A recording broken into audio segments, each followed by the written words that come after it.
单身妈妈只是带孩子来接种疫苗，却没想到会因此意外遇见一个霸道总裁。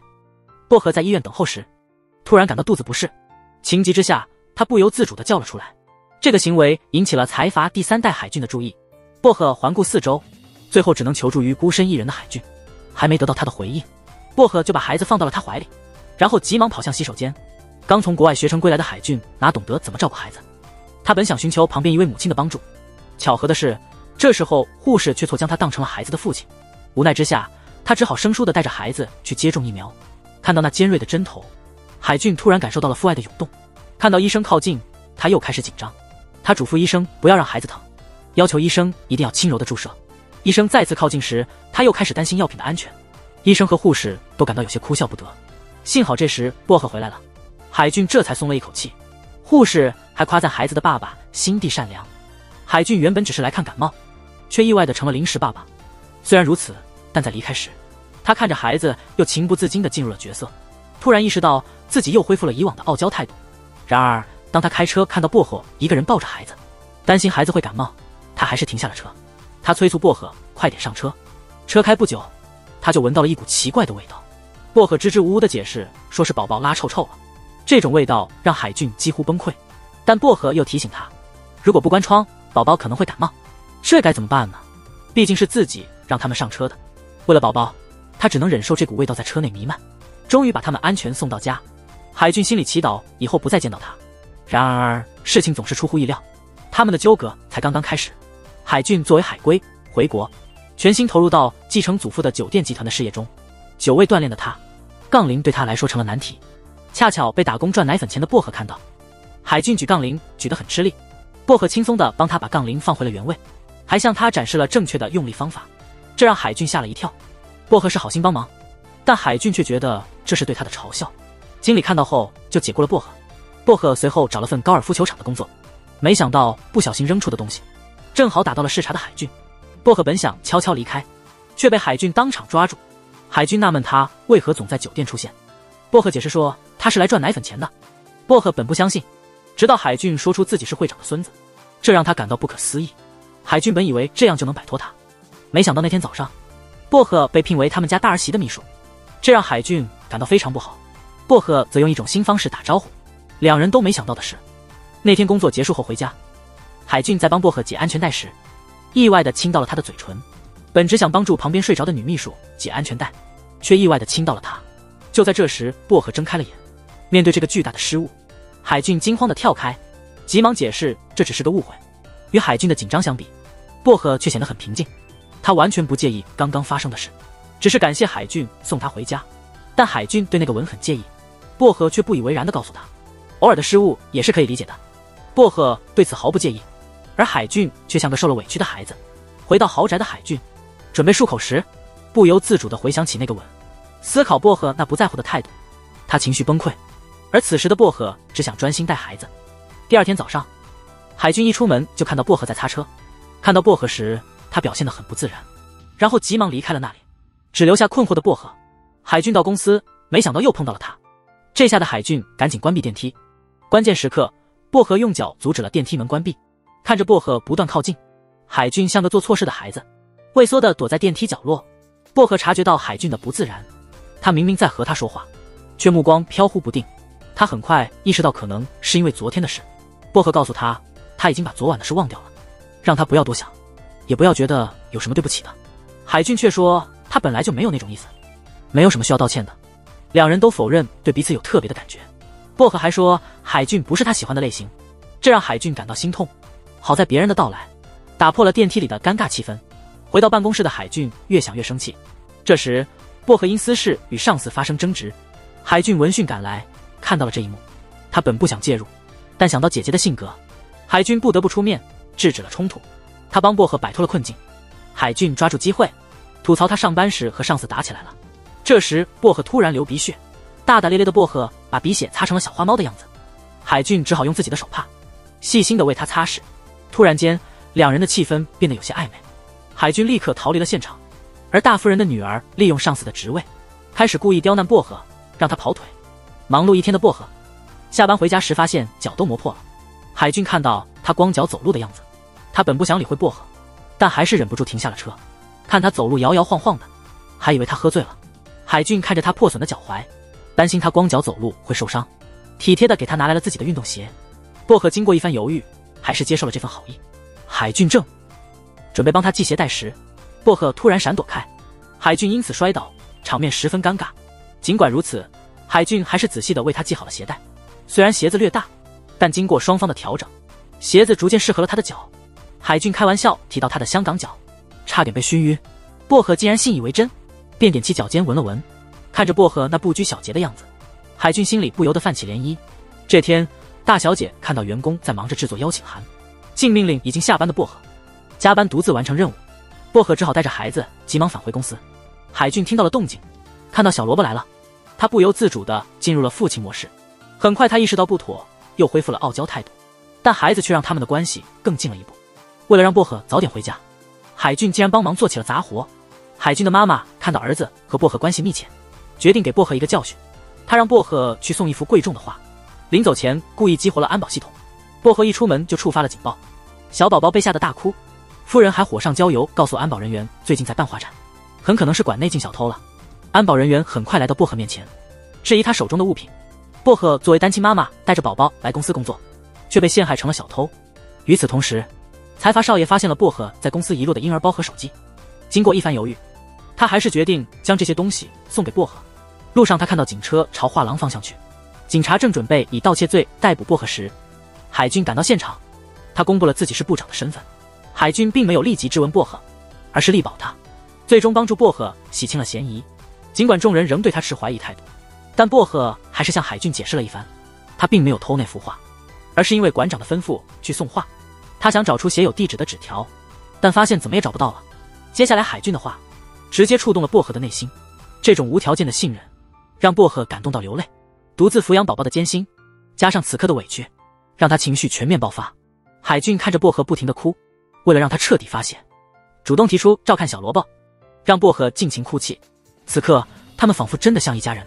财阀少爷变成了超级奶爸，薄荷在车里毫无保留的痛哭。在这个普通的夜晚，他们之间的距离再次缩短。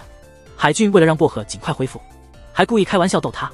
薄荷那种呆萌的表情一次次深入海俊的心里。在这温馨的时刻，却突然飘来一股不和谐的味道。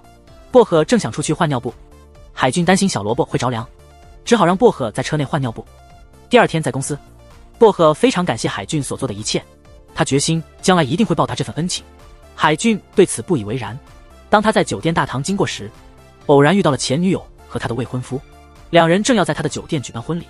前女友的话中带有攻击性，而就在这时，薄荷如同救星一般出现在了海俊的视线中。海俊只好让薄荷假扮成他的未婚妻。财阀少爷偶遇前女友和未婚夫，却被前女友不断挑衅。海俊只好谎称自己已经订婚。前女友想要让他出丑，提议一起吃饭。无奈之下，海俊找到了薄荷帮忙。在经过一番打扮后，薄荷变身成了气质女神，这让海俊都惊呆了。他无法否认眼前的人就是薄荷。薄荷很快就适应了这个角色，他那亲昵的称呼甚至让海俊都感到害羞。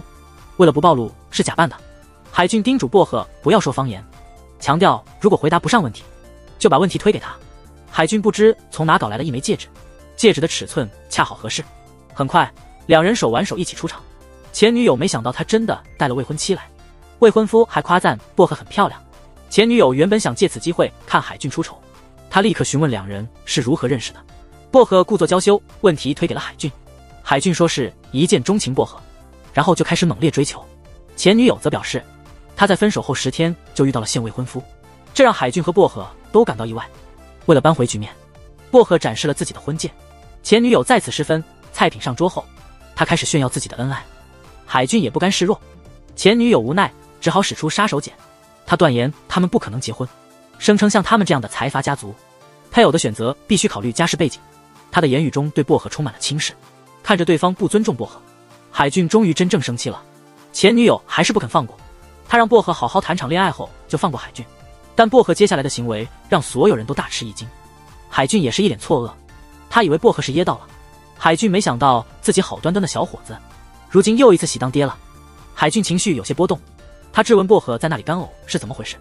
薄荷解释说只有这样才能彻底打败前女友。海俊这才恍然大悟，而这时薄荷似乎已经沉迷于表演，海俊不禁感叹薄荷的疯狂。回到家，海俊望着戒指，不由自主地回想起今天的薄荷。他感觉自己对薄荷的情感越来越深。一个单亲妈妈在大公司上班的故事，却被同事排挤。得知她学历不高后，同事们开始明里暗里嘲讽她。薄荷只能忍气吞声，沉默地喝酒。刚结束聚餐的财阀少爷注意到了一直在喝酒的他，也听到了同事对他的嘲讽。没想到同事竟然拿他和宝宝说事。海俊看着默默喝酒的薄荷，感到非常不放心。正当海俊准备去帮助他时，已经喝多的薄荷仿佛战神附体，他的言辞尖锐犀利，将对方的话全都反驳回去。薄荷独自一人向他们挑战，海俊在一旁看得目瞪口呆。薄荷在里面表现得无人能敌，这让同事们都纷纷逃离。薄荷最终醉倒在地，直到海俊赶到，薄荷这才放下防备，他紧紧抱住了海俊。果然只有喝醉后才能表露真心，这让海俊都有些不知所措。他很快就将薄荷送回了家，恰好被隔壁的租客看到，租客帮忙将薄荷扶回旅店，这让海俊感到莫名其妙的生气。在多位租客的照顾下，薄荷才被安顿好。回到家的海俊回想起同事的讥讽，他愈想愈气，决定明天帮薄荷找回面子。薄荷醒来得知是海俊送他回家，他一大早就开始帮他擦车，但海俊没想到他会将报自己的事情，完全给忘记了。对于薄荷昨天的举动，海俊只好对他进行小惩罚。知道薄荷今天胃会不舒服，便亲手为他准备蜂蜜水。虽然他这么说，薄荷还是很高兴地接受了他的好意。海俊提醒他，头脑是用来思考的，不应该用来冲动行事，这样的冲动无助于解决问题。薄荷回到公司，特意买了咖啡和甜点，但同事的态度依旧冷淡。就在他们准备画展时，海俊来到了这里，还带来了名画家捐赠的画作。员工们都感到非常吃惊，但海俊很快话锋一转，说是薄荷一直请求的画家，这才把画作交给了他。他把所有功劳都归给了薄荷，说着还对薄荷使了个眼色。员工们都感到不可思议，他们去的时候连大门都没进去。海俊借此机会为薄荷压制他们的锐气，这样所有员工都无法再轻视薄荷。海俊还大方地表扬了薄荷。出来后，薄荷询问了情况，他连画家长什么样都不知道。原来海俊是缠着画家才得到的画作。不久，海俊的妈妈就知道了这件事。薄荷在馆长面前也不便撒谎，只好说出了真相。很快，海俊的妈妈约见了他。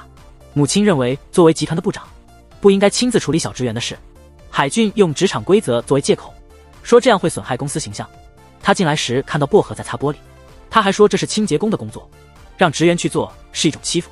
海俊再次站出来保护薄荷，但薄荷不小心直接跌进了海俊的怀里。看着他冬天手冷，还给他带来了手套。薄荷被海俊的关心温暖了多次。海俊看到薄荷冬天带着孩子还裹着厚被子，他心生一个计划，打算在圣诞节给他一个特别的惊喜。尽管自己富有且帅气，却对这位单亲妈妈动了情。看到他冬天带孩子还裹着厚被子，在圣诞节特意在公司举办圣诞活动，利用职权让薄荷来公司。薄荷本是休息日，还被叫来加班，却不知道有惊喜在等他。海俊把抽奖箱的纸条都写上了薄荷需要的物品。当薄荷不情愿来到公司时，海俊特意嘱咐让带孩子的女士抽奖，自己则迅速藏了起来。很快，圣诞老人让薄荷参与抽奖活动。薄荷带着试试看的心态抽了一张，没想到抽到的正是他一直想要的婴儿车，这让薄荷非常兴奋。这时，躲在一边的海俊恰好出现了。其实这一切都是海俊安排的，这是小鹰补的第一辆婴儿车。海俊建议试着让宝宝坐坐看。这时的海俊完全像一个父亲，他对宝宝非常疼爱。海俊陪薄荷在公园里推婴儿车练习，还以工作的名义带他和宝宝一起过圣诞节。这时的海俊已经像对自己孩子一样疼爱小萝卜。店员见状过来帮他们拍全家福。薄荷本想解释，但海俊没多想就答应了，说是因为小鹰补第一次过圣诞，只是为了留个纪念，意义深长。这也是他们第一次有了合影。海俊把薄荷送回家，却偶然遇到了隔壁的租客。隔壁租客也买了一辆婴儿车给小萝卜。虽然那份礼物没有海俊的用心，但这让海俊感到了危机。回到家的海俊忧心忡忡，担心薄荷会卖掉他通过抽奖送的婴儿车。他特意打电话过去，询问薄荷留下了哪辆车。薄荷说留下了抽奖的那辆。接着薄荷说抽奖的车已经用过了，所以只有一个选择。这让海俊脸色铁青，但最终只要是留下自己那辆，他也就心满意足了。几天后，海俊需要出国，这突然触动了薄荷脆弱的内心。他担心海俊会出事，不知不觉中，两人都在为对方付出。薄荷抓住他的手不让他走，海俊并没有责怪他的无理取闹，而是安慰他一定没事。自己会安全回来。在飞机上，海俊看着那张温馨的全家福，却不知道他一离开，薄荷那边就发生了意外。身价千亿的财阀少爷，偏偏喜欢上了一个单亲妈妈。然而，在海俊出国谈项目期间，财阀的母亲制定了一个计划，要把薄荷赶出公司。海俊的妈妈让主管安排薄荷送一幅名贵的画。薄荷不知道的是，车里安装了追踪器，在他送画的路上，对面的车突然变道。这个突发事件迫使薄荷赶紧下车查看，他完全没注意到后面有摩托车靠近。对面的司机一直强调这是他的责任，还提出要赔偿。摩托车司机趁机把画作偷走了。薄荷看到对方态度诚恳，单纯的他只拍了几张照片，留下了对方的名片，完全没有意识到这是一场阴谋。直到他到达目的地，才发现画作不见了。财阀的老总听后非常愤怒，立刻决定辞退薄荷。这时海俊的妈妈还在那里指责薄荷，说薄荷偷梁换柱，假装画作被偷了。薄荷心里充满了委屈。与此同时，海俊已经到达了国外的酒店，他打电话给薄荷报平安。听到海俊的声音，薄荷忍不住哭了起来。海俊不断的询问发生了什么事，但薄荷为了不让海俊担心，只说是因为听到他的声音所以哭了，然后急忙挂断了电话。为了赚奶粉钱，薄荷找了一份洗车行的苦差事。海俊每天都给薄荷发短信，但薄荷考虑到两人的处境，没有回复。海俊只好加快项目洽谈的进度。几天后，海俊终于回国了。他从太太那里才知道薄荷已经被辞退，他急忙找到了自己的母亲，怀疑是他在背后捣鬼。首要任务是找到薄荷。他从薄荷隔壁的租客那里得知了薄荷的下落。薄荷所在的洗车场，当两人再次相见，感觉仿佛隔世。看到薄荷的状况，海俊毫不犹豫地想带他离开那里，但薄荷说他还需要赚奶粉钱，让海俊不要再像对待一湾那样同情自己，他可以靠自己赚生活费。回到办公室的海俊放心不下，在这段时间的相处中，他早就清楚自己的心意，只是一直未曾表达出来。他再次去找薄荷，看到他一个人在寒冷的冬天加班洗车，心里非常心疼。这时高压水枪突然失控，四处喷射，海俊立刻冲上前去保护他，并最终说出了心里隐藏的话。财阀的少爷不顾母亲的反对，向单亲妈妈表白了。面对这份深情的告白，薄荷只是愣了几秒，就让海俊快走。他以为海俊只是出于同情，这是海俊长时间的烦恼后，终于鼓起勇气真诚表达的。他请薄荷认真考虑他的话，薄荷却硬是表示对他没兴趣。海俊提到之前在国外打电话时，薄荷在他面前才会哭泣的事，但此刻的薄荷仍旧封闭着心扉。看到他这样，海俊最终失望地离开了。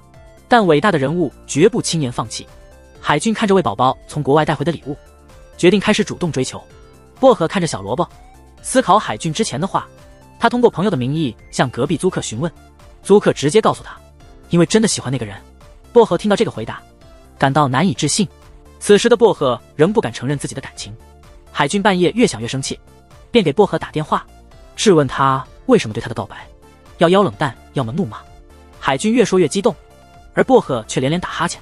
听着海俊讲话，他昏昏欲睡，最终直接在婴儿床边睡着了。这让海俊气得不行。第二天，他在洗车行办了年卡，但每次洗车都亲自动手，还说要帮薄荷找回那幅失窃的画，为他洗清冤屈。他很快开始行动，让助理带来了关于画作的信息，打电话给买家了解画作情况，竟以母亲名义再次发送。果然，海俊在画廊前堵到了母亲。海俊很快把找到画作的消息告诉薄荷，但隐瞒了母亲的行为。薄荷喜出望外，在送画的路上，薄荷假装睡觉来敷衍过去，回城时却遇到严重的交通堵塞。原本由海俊接待的大客户，只能临时让一直与海俊竞争的大小姐去接待。薄荷自责让海俊错过了重要的约定，但海俊表示更喜欢和他开车兜风。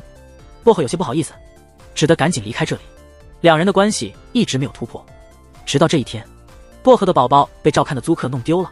单亲妈妈忙于工作，把孩子托付给了胖婶照看。没想到胖婶因超市活动分心，将孩子放在一边。填完信息后领了抽奖号码，兴奋地回到店里，直到老公提醒，她才想起宝宝，急得想不起孩子放在哪了。薄荷接到孩子丢失的电话，海俊和薄荷驱车前往。车上薄荷不停哭泣，海俊一直在安慰她，说一定会帮她找到宝宝。到了店后，胖婶不停道歉，她记得是去幼儿园送蛋糕。薄荷失魂落魄，想再去找，幸亏海俊观察细致，注意到胖婶手臂上的贴纸，意识到她刚去过超市。海俊急忙带着薄荷赶到超市，急得薄荷没注意到倒车的车辆。海俊立刻保护她，尽管自己受伤，但他让薄荷去查看孩子是否在。一进超市就听到宝宝的哭声，婴儿车旁围了很多人。看到孩子那一刻，薄荷终于放下心来。海俊看到这一幕也松了口气。此刻的海俊像对自己孩子一样紧张，大婶们也把他们当作一家人。薄荷关心海俊的伤势，坚持要医生做脑部检查，结果被误认为是一家人。薄荷请海俊吃烤肉表示感谢。饭桌上海俊突发奇想，假装胳膊伤势严重没法用筷子，薄荷只好亲自喂他，才吃了2口。海俊胃口突然大开，露出马脚。看到海俊这样，薄荷表示自己不会被骗第2次。海俊很快拿出压惊的药，这些细节真的很感人。薄荷拿出之前收藏的海俊的毕业新闻，他认为海俊这么优秀，应该找个符合他身份的人。送薄荷回家，海俊突然问他，如果他不是他想象中的人怎么办？如果他撒了天大的谎呢？薄荷很理解他，认为他一定有自己的苦衷。果不其然，不久后，海俊伪造学历的事被揭露，爷爷非常愤怒，要他从自己面前消失。海俊只能借酒浇愁。薄荷从报道中得知此事，他相信海俊有自己的理由。薄荷成了海俊的支柱。海俊向薄荷坦白了当初的真相，他在国外留学时遭遇抢劫，他的好友为了保护他，不幸牺牲了。他自此失去学习的心情，开始游荡。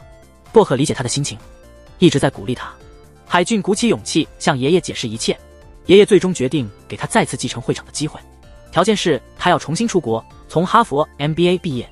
海俊心里矛盾，因为他在这已经有了牵挂的人，请求考虑的时间。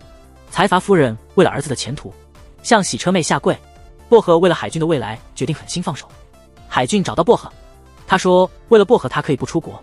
薄荷故作冷漠，话语带刺。他说海俊只是他应该感激的人。海俊再次心碎，决定不再理会薄荷。薄荷只能把爱藏在心里，他不能因自己毁了海俊的未来，只能用工作来分散自己的注意力。加班到很晚，他突然被浓烟呛醒，电烤炉意外点燃了毛巾，引发火灾。本能的试图扑灭火焰，突然的爆炸声吓得他瘫倒在地。